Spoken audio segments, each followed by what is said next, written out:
My name is Marin. I'm 34 and I'm a hospice nurse. My job is to sit with people while they die.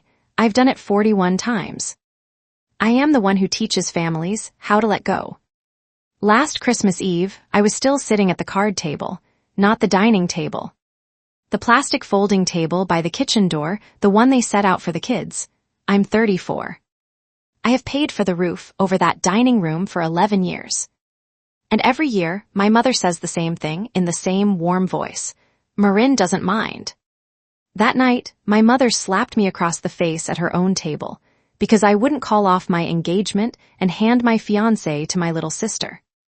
My sister smiled while it happened. She leaned in and told me I had only ever been useful. My mother raised her hand to do it again. Not one person at that table saw the man standing in the doorway behind her. I know what you're thinking. A man isn't a car. You can't just sign him over. You're right, and my mother knew that too. She never believed Theo would fall for my sister. She didn't need him to. She just needed him gone. It took me 11 months to understand why. When I finally did, I understood everything. For 11 years, I paid this family's bills. They thought that made me safe. They forgot one thing. I'm a nurse. We chart everything. I have spent 15 years teaching families how to let go.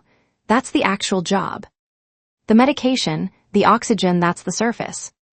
What people call me for at 2 a.m. is permission. They want someone in the room who can say the true thing out loud without making anyone fall down. I am very good at teaching other families how to open their hands. I held on to mine for 34 years. Let me tell you about the card table. My mother's dining table seats 8. Every holiday there are 10 of us, so every holiday. Someone drags the plastic folding table out of the hall closet and sets it up by the kitchen door, and every holiday, that someone is me. And that seat is mine, the kids' table. Except the kids grew up and moved into the real chairs. I never did. Nobody was ever cruel about it. That's the part that took me longest to understand. I was never told to sit there. It was simply understood, the way weather is understood. My mother would say it with that warm, distracted smile, in a voice you could not possibly be angry at. Marin doesn't mind. She's up and down all night anyway, and it was true, I didn't mind. I was up and down all night refilling water, carrying plates, finding the napkins nobody else could find. It took me 34 years to hear what she was actually saying. She doesn't mind was never a compliment, it was a policy. Once you're the one who doesn't mind, everything follows. The roof over that dining room started leaking the spring I turned 26. I paid for it. My father's truck needed brakes before winter, and nobody asked me out loud, they just mentioned it near me. I paid for that. The water heater died in February, and my mother called me before she called a plumber, because a plumber would have asked for money, and I would not. Nobody ever thanked me, and I want to be precise because I'm not asking for pity. Nobody was rude about it either. It wasn't a gift and it wasn't a debt. It was just weather, it was just Marin. On my 30th birthday, my phone rang at 9 at night. My mother's name on the screen. And for one entire second, one stupid, humiliating second, my chest went warm. I thought she had remembered. A pipe had burst under the kitchen sink. I drove across Pittsburgh in the dark, wrote a check standing on her linoleum, and drove myself home. Nobody said the date out loud, neither did I. I'd learned long before that the caring and the calling do not happen in the same conversation. Here's what you need to know about me because it matters later. I chart everything, not out of suspicion, out of habit, nurses chart. We write down what was given, how much, and when, because someday someone will need to know exactly what happened, and memory won't be enough. So there was a folder in my drawer, every transfer, every check. Every time I typed my card number into a form to fix something that wasn't mine to fix. Blue folder, second drawer down next to the batteries. I called it the chart because I called everything the chart. I did not know I was building a medical record for my own family. 2 more things. 6 years ago, I gave my mother a key to my apartment. I was away at a training week and someone had to water the plants. She kept it. I never asked for it back. Remember the key. And on my kitchen shelf, there's a Danish butter cookie tin that belonged to my grandmother, Vera. It's full of buttons, hundreds of them. Loose, useless, worth nothing. Vera was the only person in that family who ever asked if I'd eaten, if I was sleeping, if I was happy. There is a note at the bottom of that tin, folded in quarters underneath the buttons, in her handwriting. I have known it was there for 4 years. I have never read it. One last thing, my mother's mantle. There's a framed photo of my sister Lainey, cutting a ribbon at the opening of a bridal boutique that closed 14 months later. There has never been anything of mine on that mantle, not my nursing pin. Not one thing in 11 years of paying for the house that mantle is bolted to. They never worried about me. And for 34 years, I mistook that for trust. I know what you're thinking. I've heard it in my own head 1,000 times, in a voice that sounds a lot like yours. Why didn't she just say no? I did say no. I want to tell you about the 3 times I tried. Because a person like me is not born. A person like me is made slowly, by people who are very patient. The first time I was 25, $1,800. My mother asked, and for the first time in my life, I heard myself say that I couldn't. She didn't yell. I want you to understand that. She never yells, she just stopped. 5 weeks, no calls, no texts. My father's birthday came, and I wasn't told until afterward. There was no fight to apologize for, because there had never been a fight. There was only a door, quietly closed, and nobody would tell me where the handle was. In the 5th week, my grandmother had a stroke. I am a nurse. I worked 15 minutes from that hospital. I was the last person in the family to be told. I got there at 11 at night after everyone had gone home. Vera was awake. Half her face was gone. She squeezed my hand, and she asked me a question out of the corner of her mouth that still moved. Why are you late? I didn't have an answer. I still don't. The lesson I learned that night was not don't argue with your mother. The lesson was this: the price of my no doesn't get paid by me. It gets paid by whoever I love most. I didn't say no again for 4 years. The second time, I was 29. I didn't even ask for the money back. I just asked, at her kitchen table, in the smallest voice I have ever used, if we could sit down and look at what I'd put in. My mother started to cry. My father stood up and walked out to the garage without a word, the way he has walked out of every hard room in his life. And my phone buzzed. Lainey, from 12 feet away in the living room. You made Mom cry, happy now. 40 minutes later, I was the one apologizing. I want you to sit with that for a second, because it took me years to sit with it myself. I asked for my own money back, and I was the one who apologized. That wasn't a loss. That was a rehearsal. And I had been rehearsing that scene for 20 years. The third time I was 32, and I didn't say anything at all. That was the difference. I just packed. I booked a flight to Asheville. I put clothes in a suitcase and stood it by my apartment door, and I looked at it, and I felt something I had never felt in that apartment before. It stood there for 4 days. On the 4th day, my mother called about a pipe. I hung up. I picked up the suitcase. I carried it back to my bedroom, and I unpacked it, one shirt at a time, and I hung everything back up exactly where it had been. Nobody ever knew that suitcase existed. That's the part I need you to understand. It wasn't dramatic. No scene, no tears, no slammed door. Just a woman folding her own clothes back into a drawer at 8 o'clock on a Tuesday night, alone and calling that love. Now here's the thing that will surprise you. I never hated Lainey. I felt sorry for her.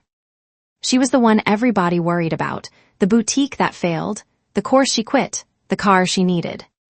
Every conversation in that house had a Lainey-shaped hole in the middle of it that everyone was busy filling. And in my family, worry looked exactly like love. I was the one nobody worried about. And for most of my life, I thought that meant I was trusted. I thought it was a compliment. I thought I had earned it. It took me until I was 34 to understand the truth. They didn't worry about me because they weren't thinking about me. I was the wall they leaned on. And you don't ask a wall how its day was, you just lean. So when you wonder why a grown woman with a good job and a nursing license kept writing checks to people who framed her sister's dead business, and left her nursing pin in a drawer. This is why.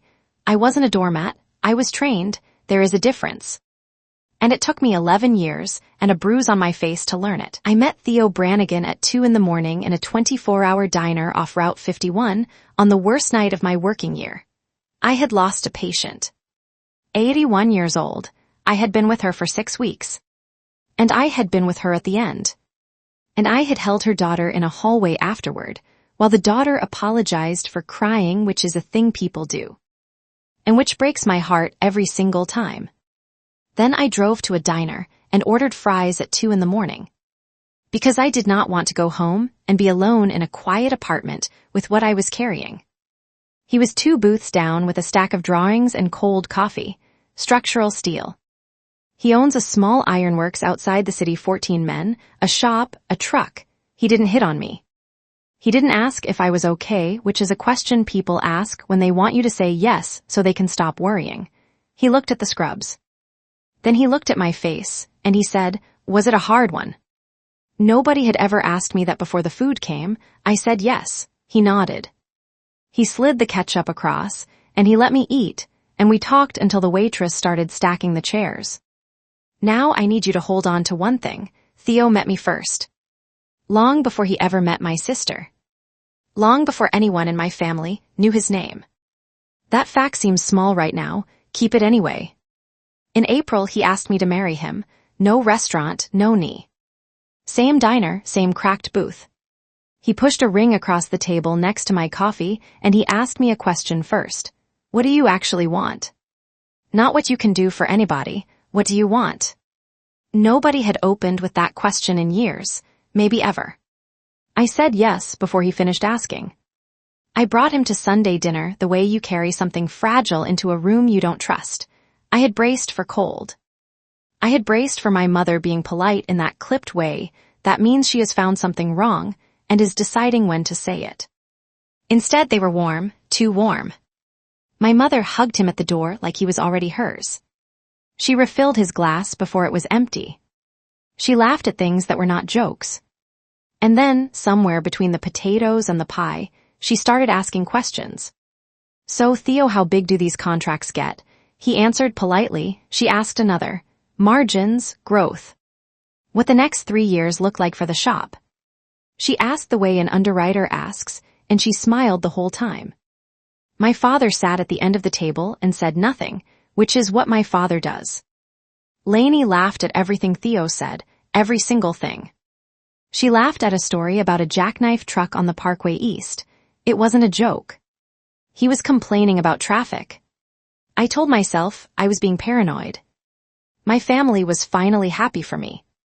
Wasn't that the thing I'd always wanted, to bring home something good and have them be glad? Then in the hallway, buttoning my coat, my mother took my arm.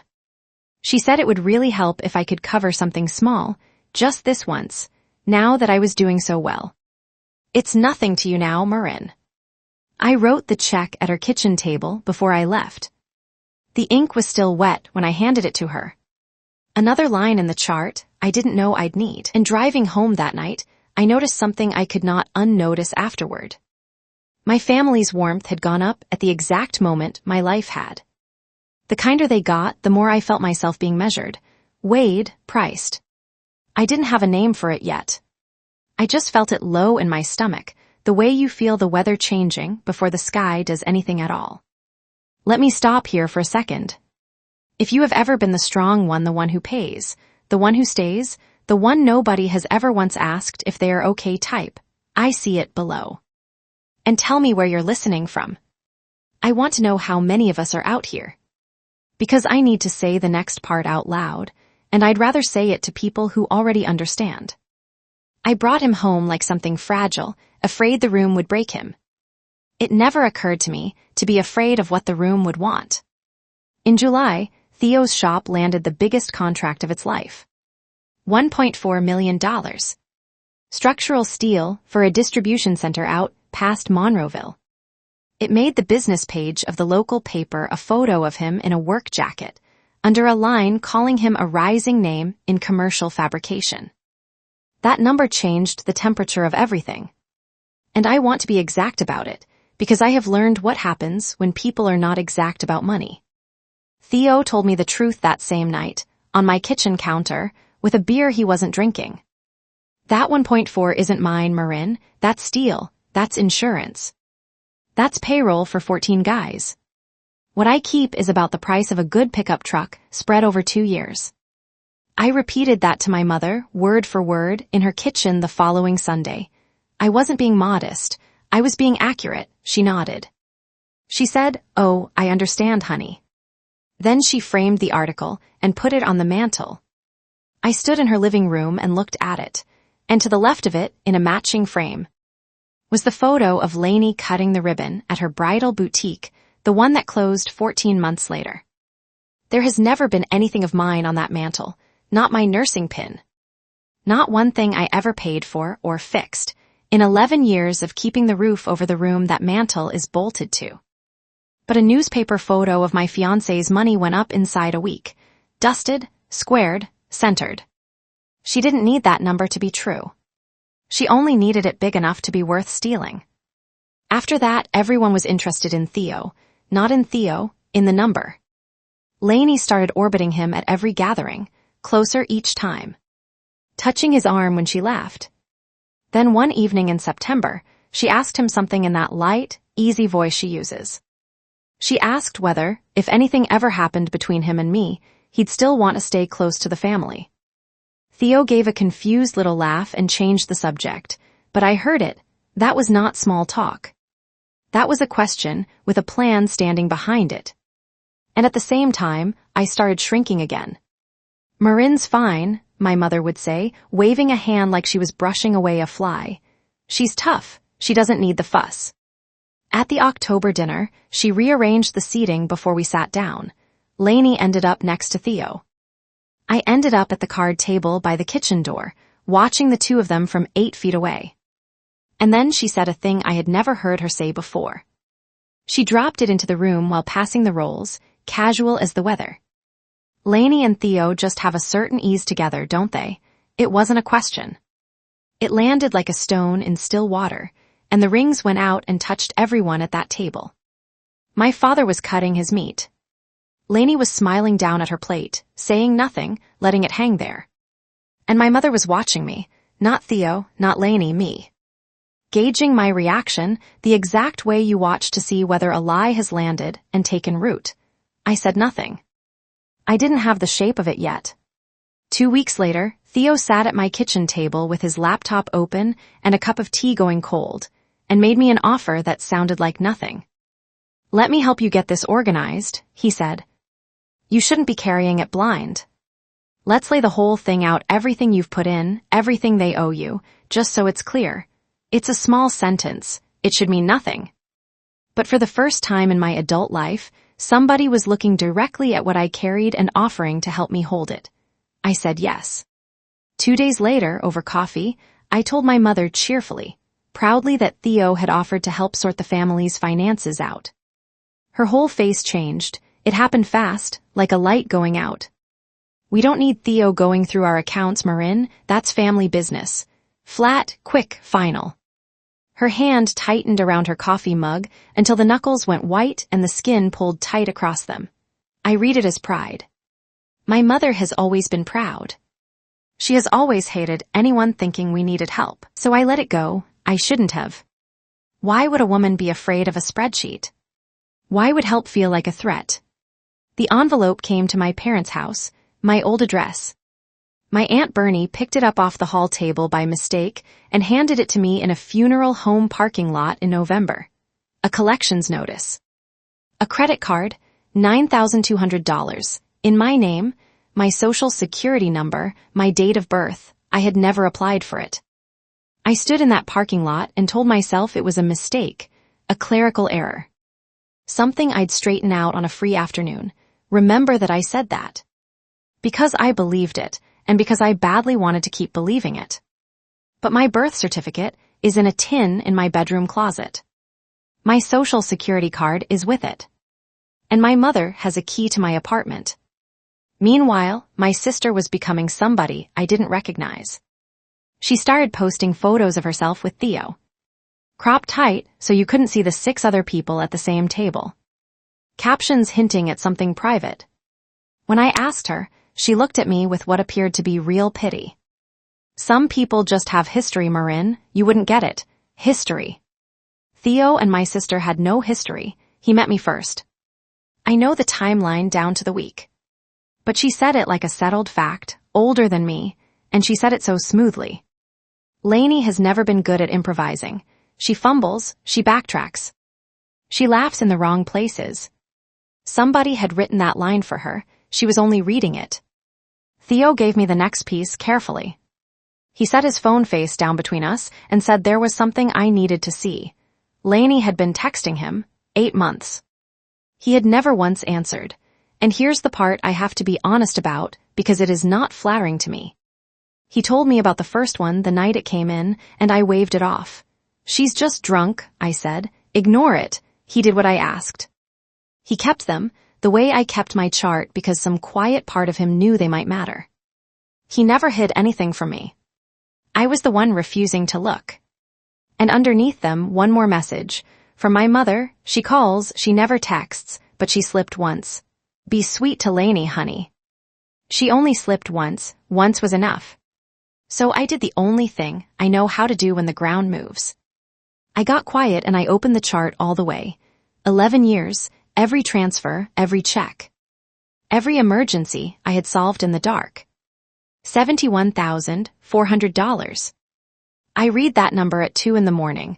until it stopped looking like money and started looking like my 20s. 71,000 doesn't buy a house, I know that. But it was the down payment on the house I never bought. The car I drove for 12 years, the retirement I didn't fund. The 3 trips I canceled because my mother called, it was not their roof. It was 11 years of my life, then Theo found the rest. He didn't break into anything. He opened the website for the Allegheny County Recorder of Deeds, typed in the name Kovach, and there it was. 5 minutes. Free. Public. A second mortgage, a line of credit against my parents' house. $45,000. Taken out against the same house I had been sending money to keep. And that is what went cold in me, not the debt. My mother was not good at hiding it. She was simply certain that I would never look. And every strange note of the last 11 months snapped into one picture, the way iron filings snap into a pattern when you finally hold a magnet. Underneath them, Theo was the only person close to me who understood money. And Theo had offered to open the books. If he opened them, he would find the loan. He would find the card in my name. He would find all of it. So I had to be separated from him. And he had to be moved somewhere they could watch him. Somewhere he'd stop asking questions. They didn't want to lose Theo. They wanted to relocate him. They wanted to keep the wallet and swap out the wife. Before I tell you about Christmas Eve, I need to know how many of you have sat at that card table. If you have ever been the strong one in your family, subscribe. Not for me. I'm going to keep telling stories like this one, and I want you to be able to find them. Theo was not at that dinner. He was in Erie on a delivery, picking me up at 8. My mother knew she'd asked twice that week what time he'd be back. She chose that night on purpose. The chair beside Lainey sat empty all evening. My mother looked at it, set down the gravy, and said, loud enough for the table, somebody ought to be sitting there. I sat at the card table by the kitchen door. She ran that meal the way you run a meeting whose outcome you already know. Then she cleared her throat. There's a family matter we should settle tonight. The room went still. It's time you did the generous thing, Marin. I asked what she meant. I knew what she meant. I wanted her to say it out loud where everyone could hear her say it, so she said it. End the engagement. Let Lainey have Theo. Calm. Final. Already decided in a room I was never invited to. The whole table waited for me to fold. Folding was what I was for. I said no. One word into the quiet, no. My mother slapped me across the face. My Aunt Bernie said her name, once. Roz, my mother didn't turn around. Still looking at me, she said, family business. And Bernie stopped, the whole table stopped. Because Bernie owed her $4,000. Because my cousin was living in her basement. Because every person at that table owed her something. That was not a family. That was a balance sheet with chairs. Lainey leaned in with a small, satisfied smile and delivered the line she'd been given. He always wanted me. You were just useful. My mother raised her hand to do it again. Theo had come early. He'd let himself in the front, quietly, and he had been standing in that hallway long enough to hear all of it. 3 steps. He caught her wrist in the air. I heard all of it. Don't touch her again. He didn't yell. He held it 1 second, let go, and asked if I was ready to leave. In the car, he asked if I wanted to call the police. No, not because I forgave her. Because I knew what would hurt her more than a citation. He asked where to go, not the apartment. Why not? Because my mother has a key. He didn't ask again. He put on his blinker and turned the other way. Ada Brannigan opened her door in a bathrobe, looked at my face, and asked me nothing. She put the kettle on. She made up the guest bed herself. You don't owe me the story, just rest. There is exactly 1 photograph on Ada's mantle. It isn't Theo. It's me taken in that diner 3 months earlier. Hair a mess. Laughing, unprepared, she printed it and framed it. I had to stand on the porch for 5 minutes. That night my phone lit up. Come to dinner January 4th. We'll fix this as a family. In my mother's language, fix means, get me back in line, get me paying again, and smooth it over before Theo gets closer to what she buried. I went. With Theo beside me, and the chart in my bag. She had staged a reconciliation. The whole family, borrowed chairs. See. Family always finds its way back. Warmth first. Then guilt, everything they'd done for me over the years, which is a remarkable thing to say to the woman who paid for the roof we were sitting under. Then the case built in front of the room. I was cruel. I'd overreacted. Lainey was fragile. Watching her work a room was like watching a locksmith work a lock. Patient, practiced. Then she turned the key. Family forgives. You've always been the strong one, so act like it. Then you can help us get the house sorted out. There it was. Sitting in the middle of the table like the turkey. Even after all of it, the point was still the house. And that's when Lainey, who has never had to wait for anything, got impatient. It's not like he was ever really yours, she said, tilting her head at Theo. He was just how we keep things afloat. The table went still in a completely different way, not frightened, dawning. Bernie set her glass down very slowly. Because Lainey had just told the whole room this was never about love, it was about money. My mother jumped in too fast something about how they'd counted on Theo to help with the house, and caught herself half a second too late. It was already in the air. I didn't have to explain what my family was. They were doing it themselves, in their own words, in front of witnesses, so I opened the chart. I laid the first page down and spoke the way I read lab results. Flat, even. That is how you make people listen. 11 years. $71,400. I said it once, and let it sit in front of the aunts who had spent the evening being told I was the ungrateful one. She said I was twisting things. I set down the second page. A credit card opened with my social security number. I never applied for it. $9,200. I asked her quietly if she wanted to explain that one to the room or if she'd rather I kept going. She had stopped being able to answer. Her mouth opened and nothing came out, so I set down the third page, face up, signature line showing. $45,000, borrowed against the house I'd been sending money to keep. My father looked at it a long time. Then he said, not looking at anyone, "That's not my signature." The room went so quiet, I could hear the refrigerator running in the next room. 30 years of silence at the end of that table, and he spent all of it on 4 words. He looked at his own name, written in his wife's handwriting, on a loan he had never heard of. And right then, I understood why my mother was afraid of a spreadsheet. She wasn't afraid of being ashamed. She was afraid of going to prison. I didn't turn to my mother, I turned to my sister. "Lainey, has he ever answered you?" "Once, in 8 months. She said nothing. "Did Mom ever tell you he never answered?" Lainey looked at our mother. And for the first time in my life, I watched my sister's face change. She never needed him to love you. She needed me to lose him. You were the knife. You were something she spent too, same as me. She paid you in compliments, she paid me in money. Bernie picked up the furnace invoice. 3 years ago, Roz told me she replaced that furnace. I believed her. I told the whole family how capable my sister-in-law was. She held it up. That's this girl's name on it. Then she came around the table and stood beside Theo and me. No speech. She just moved to the side of the room the truth was on, so everyone could see which side that was. My mother looked around her own table for one ally.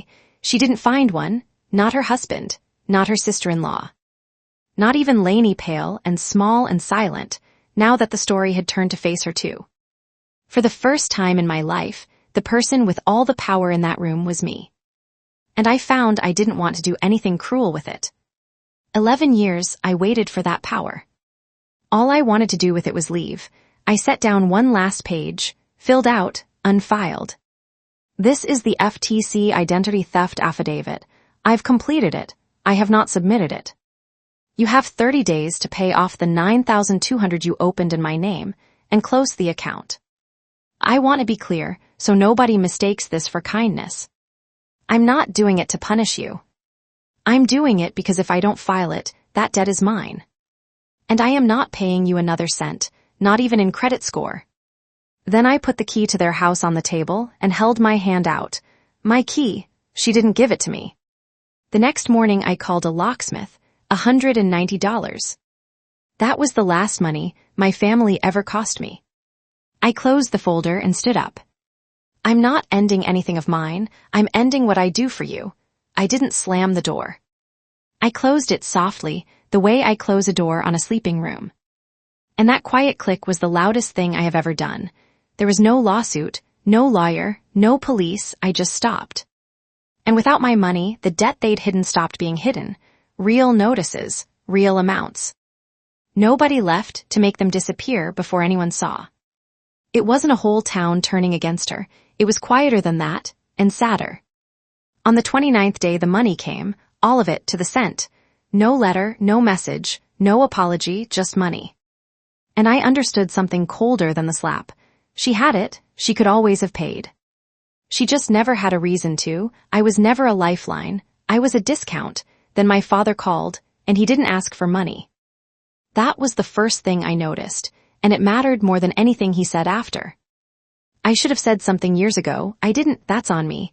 I asked him one question, how long did you know? He was quiet a long time. Then I didn't, I just never asked. That is the truest thing my father has ever said to me. I spent my life paying for what was broken. He spent his not looking at it. Two kinds of coward, at opposite ends of the same table. There are many kinds of sorry. The sorry that's really fear of what's coming. The sorry that only wants the guilt to stop aching. The sorry angling for a way back in, or a check.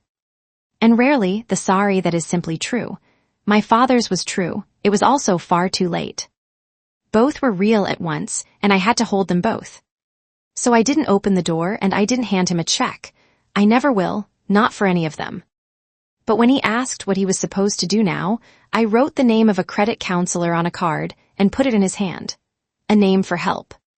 Not a check, that's the line and I'll keep it for the rest of my life. Lainey texted once, one line. He never answered me, did he? No question mark, I didn't reply. Not because I'm cruel, but because she wasn't asking me. She was asking herself. And that's a question she has to live with. In February, with snow coming down, I emptied the button tin onto the table. Underneath, folded in quarters, in Vera's shaky handwriting, you were always the one who noticed, Marin. Don't let them charge you for it. I read it 3 times. Then I cried, really cried, the way I hadn't let myself through any of the rest of it. Because the thing my family used against me, my noticing, my carrying my grandmother had seen as something worth loving, worth protecting. I had done the thing she asked. I just didn't know I was doing it for her. We married in March. Small, Ada, Bernie. 2 nurses who had watched me come to work, exhausted for years, and never once asked me to be less tired than I was.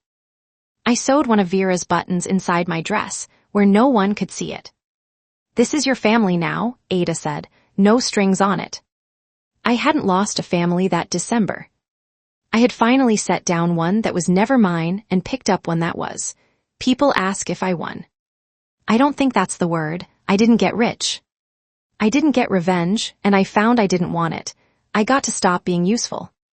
And for the first time in my life, I was loved for nothing. No reason, no bill attached. I spent 15 years teaching families that letting go isn't abandonment. I never thought I'd have to learn it for myself. There is one table in my house now, no card table, no kids' table. And everyone who sits around it has asked me how my day was. If you have ever had to choose yourself over the people who raised you, tell me one boundary you're proud of keeping. Just one, I read them all. Because right now, someone is sitting at a card table in the corner of their family's kitchen, waiting to be told they are ungrateful. They need to know it's possible to walk away and still be full of love. Subscribe. I tell stories like this every week. Not to make you angry, but so you know you aren't alone at that table. Thank you for staying with me to the end. I know what it's like when nobody does.